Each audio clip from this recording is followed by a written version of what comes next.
This is Hidden Killers with Tony Bruschi. I used to think that this was one of the creepiest Kohberger graphics that we have. Yeah, it's AI. It's a representation of him. And then I was going to bed last night, kind of just perusing through the news and cases that we follow.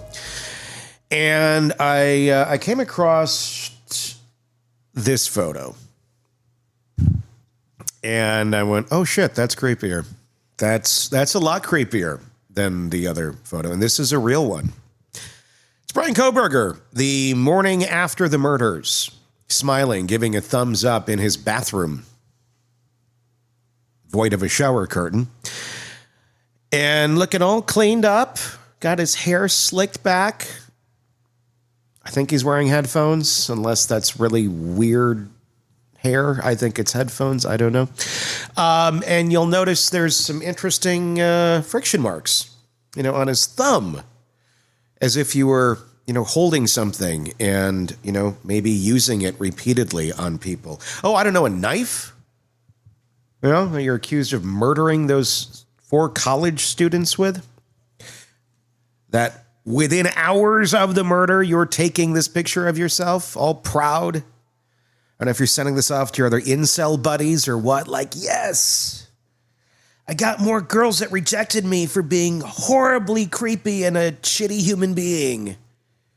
I don't know if that's what's going through his mind. I don't know how incels think. I'm thinking maybe that's, I don't know. I think it's probably a lot darker than that.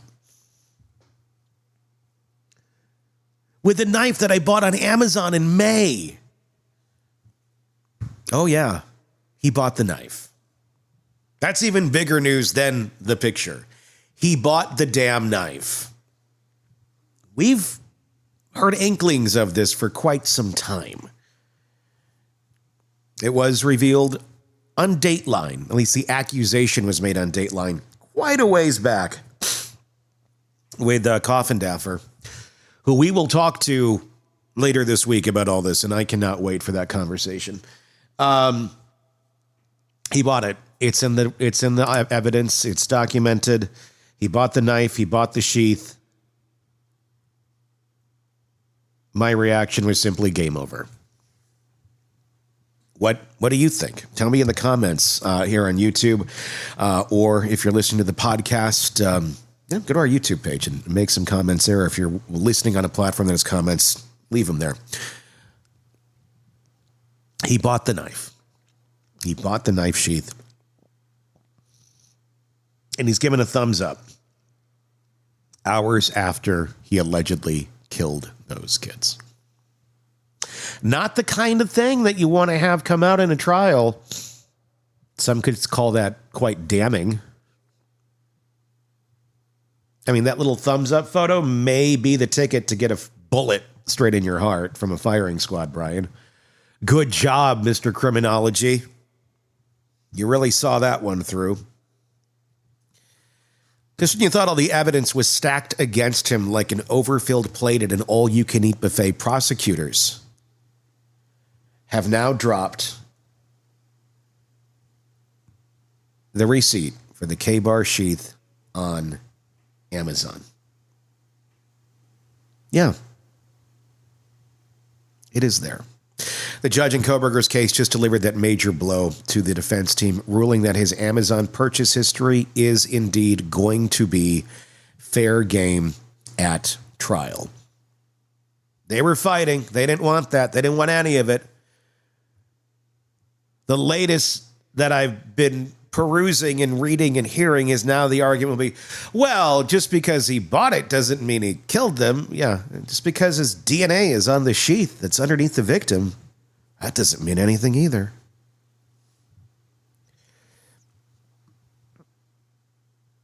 So it's going to be in there. Kohberger's lawyers have fought very hard to keep this information out of the courtroom, arguing that Amazon's algorithm is to blame. And that clicking on an item doesn't mean he had any real intent to buy it. But he did. So now it's the algorithm. Those damn Amazon suggestions makes you buy a knife, and then you got a knife, and once you got a knife, what are you going to do with the knife? Well, you got to go kill some people, I suppose. That algorithm. Damn Amazon. Feeling like a bit of a stretch yet? Yeah. Because I think they're basically just fighting for Kohberger's life at this point. And I don't think a whole lot of people really care about it, other than maybe Kohberger himself and Ann Taylor, really just to be able to say, I saved that guy's life. I'm a damn good attorney. The prosecution is not buying the excuse of the algorithm, and the jury is going to hear all about what Kohberger was doing on his Amazon account in the months leading up to the night of the University of Idaho murders, where those 4 students were brutally stabbed to death in their home. Likely by this guy. Doing the thumbs up with the looking like damaged thumb. So, how damning is all of this? Let's break this down a little bit, because it looks pretty bad on the surface. And I'll tell you what, you dig a little deeper, it's still bad. But let's look at some other cases where shopping history has been used to argue the point. Let's see what happened there, too. But first, let's just break down the latest in this legal fight and why the defense is so desperate to make this evidence disappear, or what they wanted to have disappear. Kohberger is headed to trial in August of 25, unless he pleads out or they even offer that, which who knows.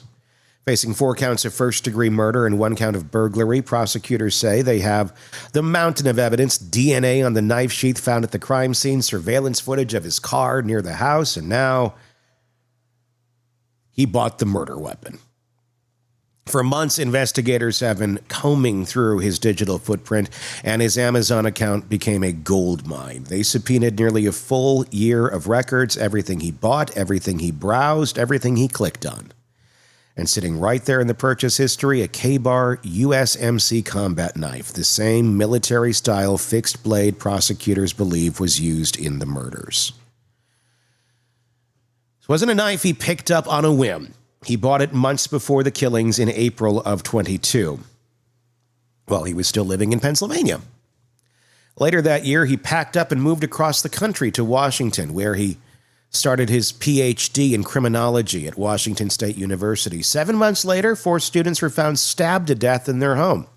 The murder weapon was never recovered, but a sheath from a K-Bar knife was left behind right next to one of the victims, actually under one of the victims. And when forensic teams tested the snap on the button, they found Kohberger's DNA. It's a pretty simple case in the prosecution's angle. It was premeditated. Kohberger didn't just show up one night with a random weapon. He shopped for it, selected it, purchased it, and bought and brought it with him when he went to Washington.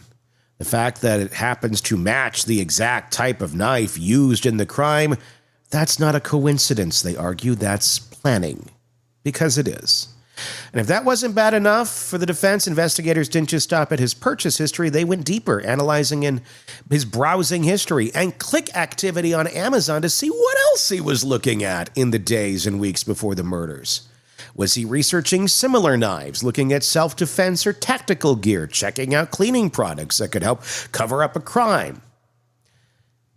That's what prosecutors want to show the jury. Now enter the defense's frantic attempt to shut all of this down before trial.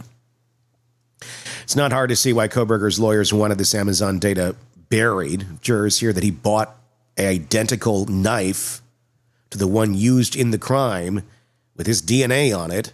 It's going to be incredibly difficult for them to believe this was some kind of mistaken identity, or that an unknown intruder committed the murders or broke into his house and took his knife and killed people. So the defense pulled out every argument they could to get the judge to toss the evidence. First, they went after the click activity data, saying that it's vague, misleading, and unfairly prejudicial. Their argument, just because someone clicks on a product doesn't mean they actually want to buy it. Sure. But when they actually buy it, they buy it. Amazon's algorithm constantly suggests products based on past searches. So maybe Kohberger didn't even seek out the K-bar knife. Maybe it was just thrown in front of him by Amazon's recommendation system, and it just so happened that he thought, hey, I need a knife. Gotta go kill some folks. Then they tried another approach. What if someone else in his family used the account? Maybe Kohberger wasn't even the one shopping for the knife. Maybe it was his dad or his sister or a vagrant off the streets who had access to the same account. Walking into his house, checking out Amazon. After all, an Amazon purchase history doesn't come with a fingerprint attached. And finally, they hit the biggest technicality. The actual murder weapon was never found. Sure, the sheath was left behind, but without the knife itself, how can they prove that specific K-bar knife he bought is the same one that was used in the crime? Now, legally speaking, these are all fair points to raise, especially the last one, but they weren't enough to convince the judge. In a ruling handed down just this month, Judge Stephen Hippler denied the defense's motion to block the Amazon records from trial. He ruled that the purchase history, browsing history, and related data are very relevant and admissible evidence, meaning that the jury will hear about it. It's a massive win for the prosecution because even though buying a K-bar knife isn't illegal, the context around that purchase makes it damning. The state's argument is very simple. He bought it, he had it, and then a knife just like it was used to kill 4 people. So what does that mean for Kohberger's trial? It means the prosecution now has one more powerful piece of evidence to argue that this crime was carefully planned. If jurors believe that Kohberger bought this knife with intent, it completely destroys any argument that this was some kind of impulsive act. It also makes the defense's job a whole lot harder because if they want to argue that this was a random killing or that someone else was responsible, they now have to explain why Kohberger just happened to own the same kind of knife used in the crime.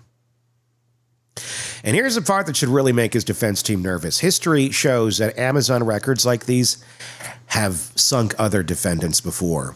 Yeah. This is not the first time a suspect's shopping history has come back to haunt them in a murder case. In fact, in past trials, Amazon purchase history has been used as a roadmap to premeditated murder. It's one thing to commit a crime. It's another to leave behind a perfectly documented shopping list of exactly what you need to pull it off.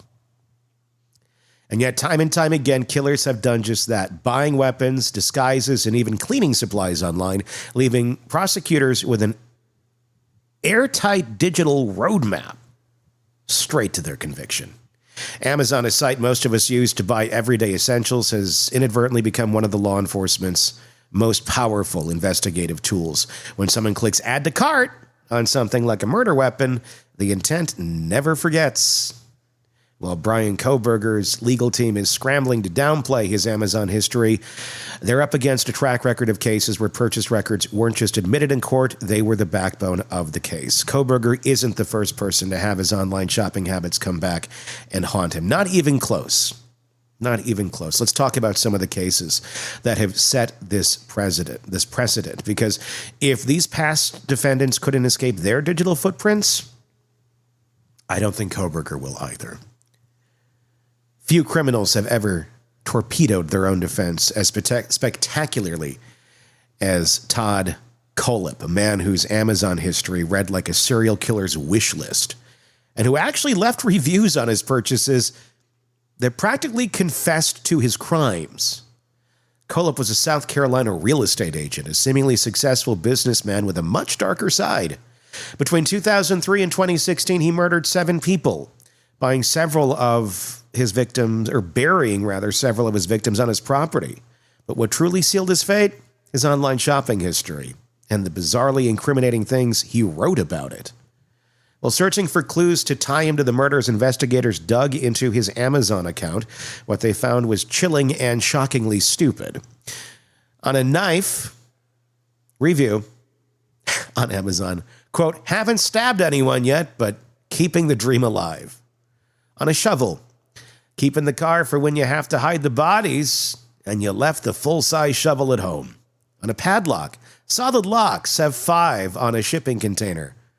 Won't stop them, but sure will show them slow them down until they're too weak to fight back. This wasn't just some random internet troll joking around. These reviews matched real items he used in his crimes. The locks were used to imprison a woman he kidnapped. The shovel was the same type used to bury bodies on his land. The knife, it was identical to the ones found at the murder scene. Prosecutors didn't have to spin a theory. They just showed the jury his own words. And when he was confronted with his Amazon history in court, he confessed to every single murder.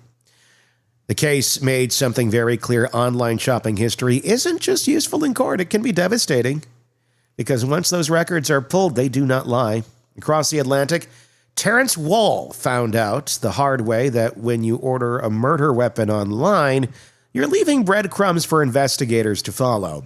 In 2019, Wall, a fitness trainer in Wales, executed a meticulously planned attack. His victim, Gerald Corrigan, a retired college lecturer who lived in a quiet coastal town. One night, while adjusting his satellite dish outside his home, Corrigan was shot through the chest with a crossbow.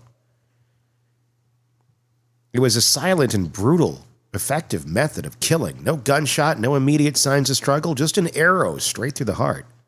For months, police had no idea who did it. There was no obvious motive, no connection between Wall and Corrigan. The crime scene was clean. But then investigators got a break. They started digging into who had purchased that specific model of crossbow and arrows. And guess what? Only 2 people in the entire UK had bought it in the time frame surrounding the murder. One was a hunter. The other, Terrence Wall. Suddenly, a man who had no obvious link to the victim became a prime suspect.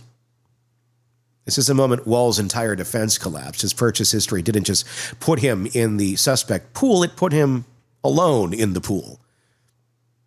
And when combined with additional GPS data,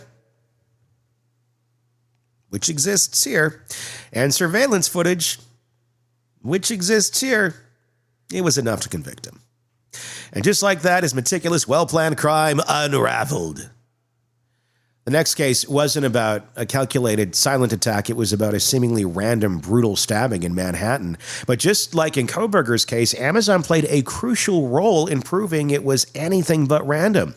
In 2018, Anna Johnston, a 24-year-old woman living in an upscale apartment building, attacked and killed her upstairs neighbor, Susan Trott. There's no clear reason for the murder. Johnson and Trott weren't known to have any conflicts. But what sealed the case against Johnston? She had purchased the exact murder weapon on Amazon. 9 months before the attack, Johnston had bought a distinctive dagger. Because, yeah, who doesn't use daggers in murders these days? It wasn't the kind of knife you'd find in a standard kitchen set. It was a unique, specific dagger, and a deadly one. And in a move that essentially ended any chance of an insanity defense, her own attorney stood up in court and said, she killed the victim with a knife she bought on Amazon 9 months before.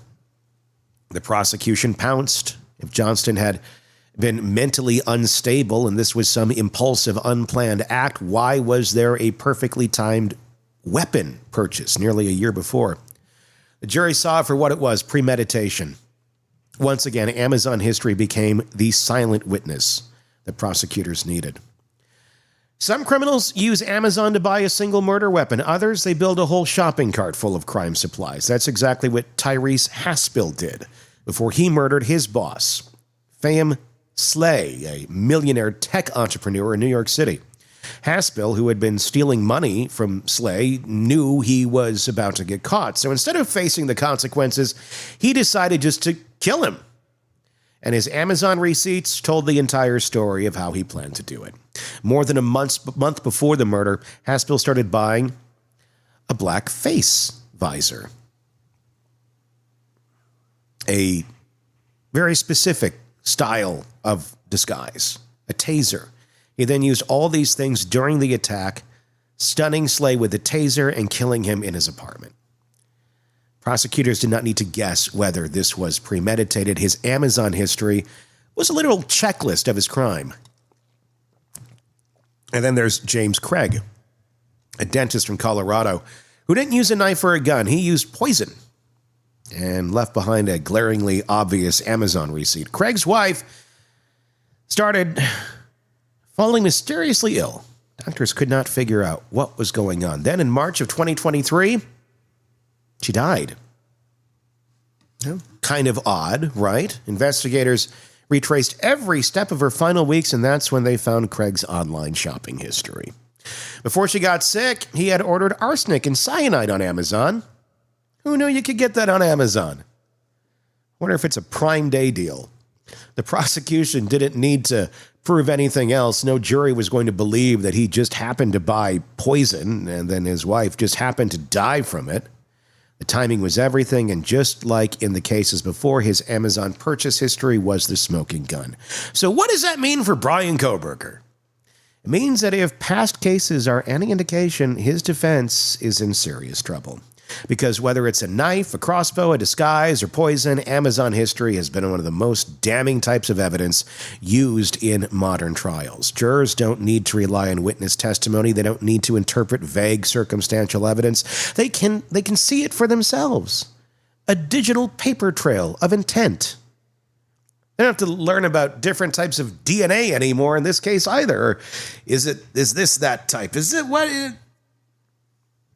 That Amazon history might be even stronger.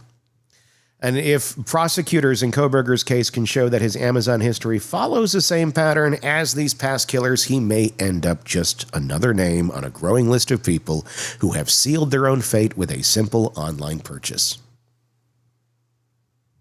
So what does this mean for the future criminals out there and their shopping histories? Well, there was a time when solving a murder meant chasing down witnesses, hunting for fingerprints, and hoping the suspect left behind some careless physical trace of their crime. But in 2025, murder investigations often start somewhere entirely different, with a subpoena to Amazon.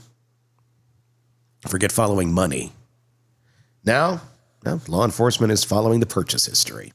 And if a suspect bought the murder weapon, a disguise, or even something as seemingly innocent as cleaning supplies right before a crime, detectives don't have to rely on gut feelings or circumstantial evidence. They can pull a digital receipt that tells them exactly what was bought, when it was bought, and even where it was shipped. And unlike human witnesses, Amazon's memory doesn't fade. But apparently Kohberger's does. Because it's another piece that Mr. Genius Boy here thought he was too smart.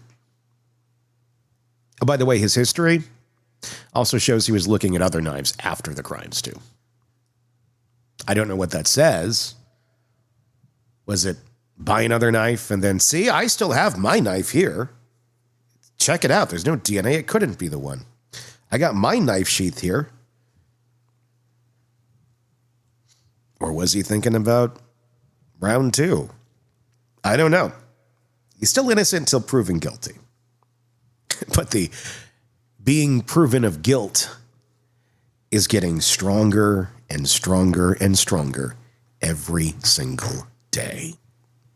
What do you think? How damning is this? Tell me in the comments. I would love to hear it. Yeah. This was the piece I think a lot of us have been waiting for to be officially dropped. And here it is. So let us know what you think in the comments on YouTube. If you're listening to the podcast, hey, if there's a place to comment there, do it. Reply on social media or go over to YouTube and check us out. You can watch us do these shows as well and see evidence as we put it up on the screen every single day. I'm Tony Bruschi. Thanks for watching. Craving non-stop true crime updates? Press subscribe now and get the latest cases, analysis, and expert commentary delivered straight to your feed. Only from the Hidden Killers podcast and True Crime Today. You just made it through an episode of Hidden Killers with Tony Bruschi. Congrats on surviving the ads. Want to skip them completely next time? What is that? Join the True Crime Today Premium Plus channel on Apple Podcasts. Ad-free episodes, exclusive early access, and no interruptions. Just pure crime storytelling. Try it free for 3 days. Don't wait. Bitchin' stuff, dude. Hit subscribe now on Apple Podcasts and get ahead of the mystery. Know what I'm saying?